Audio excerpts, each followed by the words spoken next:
in China, there have been lots of severe illness as well. So when you see that, it's hard to refrain from panicking, but there really is at this point no need to panic, particularly in the United States. There is no widespread transmission of this disease. There are isolated cases that have come from outside the United States, but there has not been large numbers of transmitted cases in the United States. Coronaviruses are everywhere. Seasonally, we get these. Everybody probably has gotten a coronavirus infection in their lifetime. It's the common cold. It causes the common cold. We get it. Usually nothing happens. We sneeze and cough and it goes away. We may have a fever, we may not.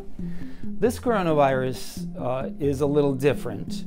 It's a coronavirus that has spread from an animal species to the human. And in doing so, it has adapted itself to cause disease in the humans.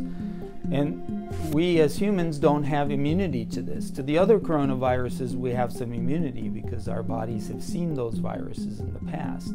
This one is novel, it's new, and our body has never seen this virus, so we have a reaction to this virus that can cause severe illness in certain populations. So this virus can attack the upper respiratory tract, which causes sore throat, sneezing, runny nose, and the lower respiratory tract, which causes cough and pneumonia. It can also affect the intestinal tract with diarrhea. We've learned this from recent data that have come out from China. As a system, Lifespan has been working on this preparedness for the past few weeks.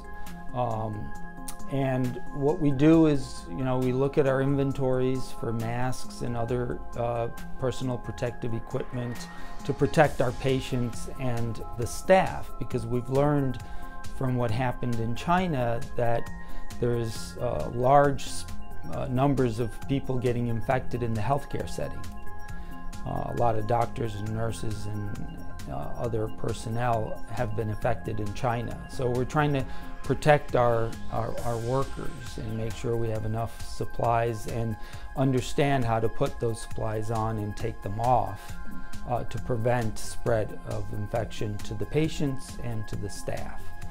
And then, we think about if there are large numbers of patients, how would we accommodate that surge in our hospital, whether it be an outpatient surge or an inpatient surge where we need to admit large number of ill patients to our hospitals. And we're, developing plans and reconstructing our old plans. This is not new. We do this periodically. For example, with the H1N1 pandemic, we did similar planning, and we've dusted off those plans and adapted them. Obviously, this is a different illness, so we had to modify some of those plans in case there is widespread disease in the United States, in particular in Rhode Island and the adjacent community.